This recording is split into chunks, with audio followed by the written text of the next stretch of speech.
Parce que les gens dangereux ne sont pas qu'en France, mieux vaut rester prudent tout le temps.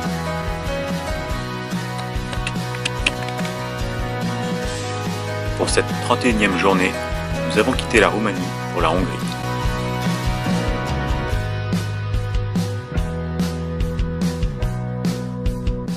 Et après quelques heures de route, nous sommes arrivés à Budapest.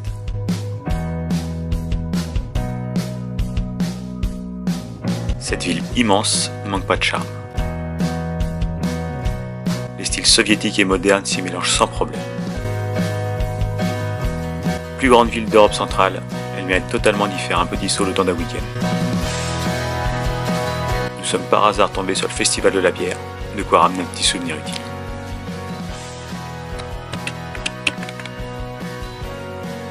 Départ de Bucarest pour faire un petit passage par la Slovaquie. Bratislava est une ville qui mérite également un petit détour. L'ambiance y est plutôt agréable, en particulier dans l'hypercentre, qui est une zone entièrement piétonne et extrêmement touristique.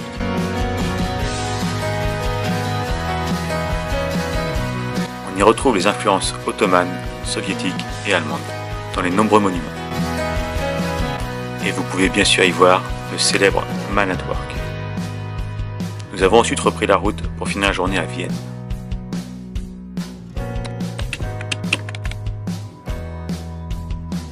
Troisième journée sans roulage pour visiter la magnifique ville de Vienne. Il est difficile de faire une liste exhaustive tellement les choses à voir sont nombreuses. Les styles s'y mélangent allant du baroque au gothique en passant par le rococo ou le style orthodoxe. Une ville très germanique et très agréable à visiter malgré la quantité de touristes.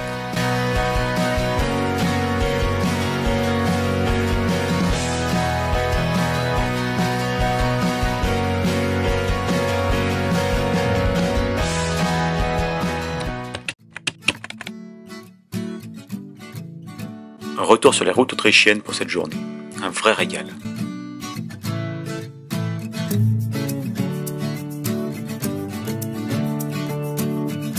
Beaucoup de courbes rapides au milieu de panoramas montagneux sublimes.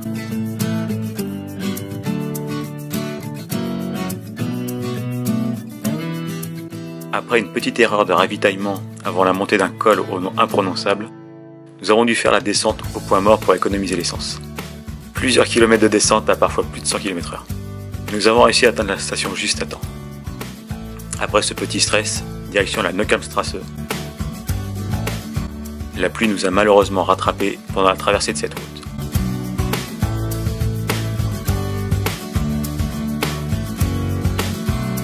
En se rapprochant du col, à plus de 2000 mètres d'altitude, les routes plus sèches nous ont permis de profiter un peu des nombreux virages. Après la descente, direction la Großglocknerstrasse, autre route payante mais incontournable de l'Autriche. Le péage est un peu excessif, mais on compense en s'amusant du début à la fin.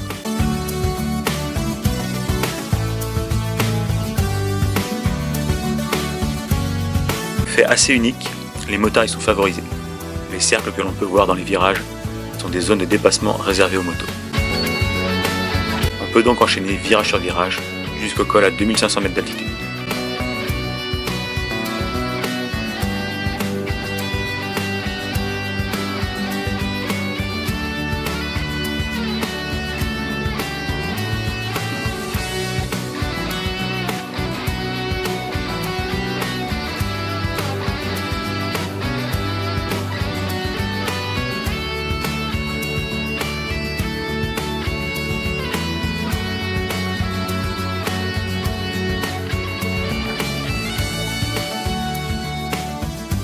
Après une petite pause pour admirer le massif du Großglockner, la pluie s'est à nouveau invitée pour la descente.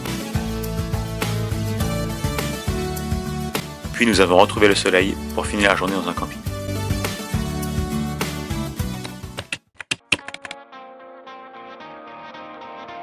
Retour en Italie pour passer le célèbre col du Stelvio. Vélo, voitures de sport et motos de tout type s'y croisent parfois difficilement. Bref, c'est un joyeux bordel.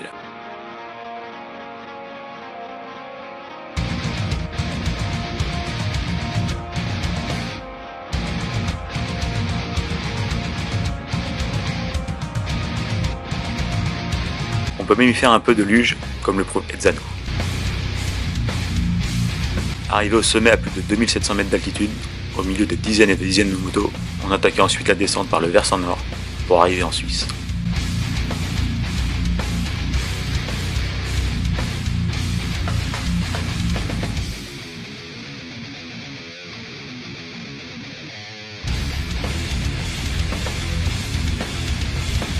Une route plus agréable, qui laisse le temps d'admirer les paysages, mais toujours pas mal de monde sur la route.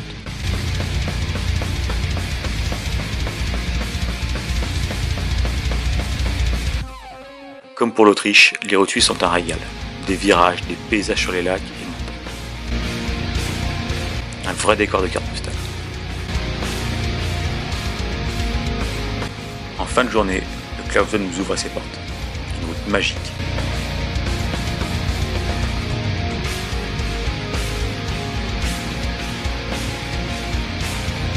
Plusieurs kilomètres de montée pour arriver dans cette vallée et son village perdu.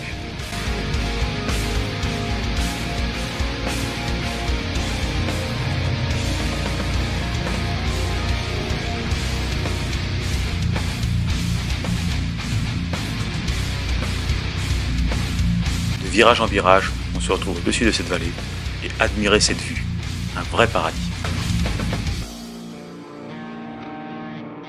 Quelques virages supplémentaires pour atteindre le col à près de 2000 mètres d'altitude.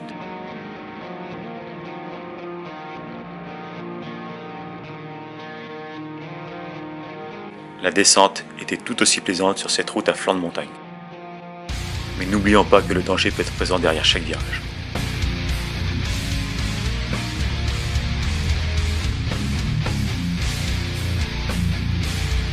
Une route très propre, du soleil, une fin de journée parfaite.